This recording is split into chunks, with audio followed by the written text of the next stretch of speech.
Reprodução em ação. Nasce, cresce, pode se reproduzir e morre. Esse é o ciclo de vida.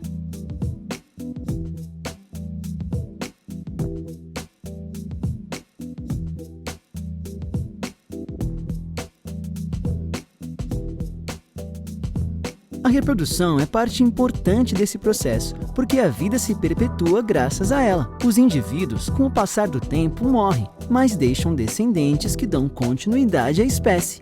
A reprodução, imprescindível para a manutenção das espécies, pode ocorrer de maneira sexuada ou assexuada.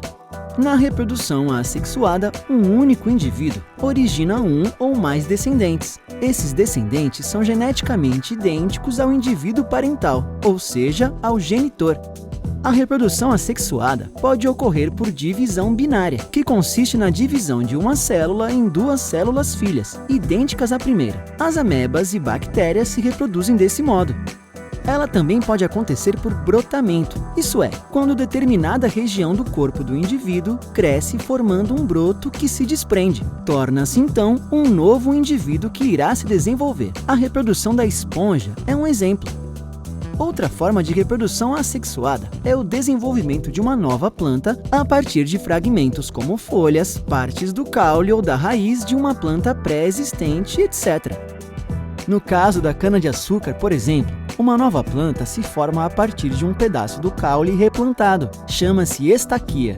A reprodução assexuada também ocorre por regeneração, quando o corpo do animal se parte e cada um dos pedaços origina, de forma independente, novos indivíduos. Outro modo de reprodução assexuada é a partenogênese.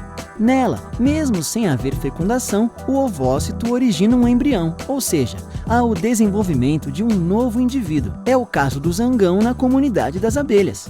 Já a reprodução sexuada ocorre por meio da união ou fecundação de gametas, que são células reprodutivas. A vantagem desse tipo de reprodução é principalmente a diversidade genética dos indivíduos gerados. Esse tipo de reprodução pode ser externa, quando os espermatozoides encontram os óvulos fora do corpo da fêmea, ou interna, a mais comum, quando os espermatozoides encontram os óvulos dentro do corpo da fêmea. A reprodução sexuada também pode ocorrer entre indivíduos que têm os dois aparelhos genitais, o masculino e o feminino. Eles são chamados hermafroditas. A maioria das plantas é monóica, ou seja, apresentam flores hermafroditas. A minhoca é um ser hermafrodita que apresenta reprodução cruzada, ou seja, um mesmo indivíduo fecunda e é fecundado ao mesmo tempo. Outra variação da reprodução sexuada é o desenvolvimento de animais em ovos, de onde nascem. Esses animais são chamados de ovíparos. Os animais podem ser também vivíparos, gerados dentro do corpo de um dos pais, geralmente a fêmea. Quando os filhotes nascem e são parecidos com os adultos de sua espécie, porém em tamanho reduzido, dizemos que seu desenvolvimento é direto.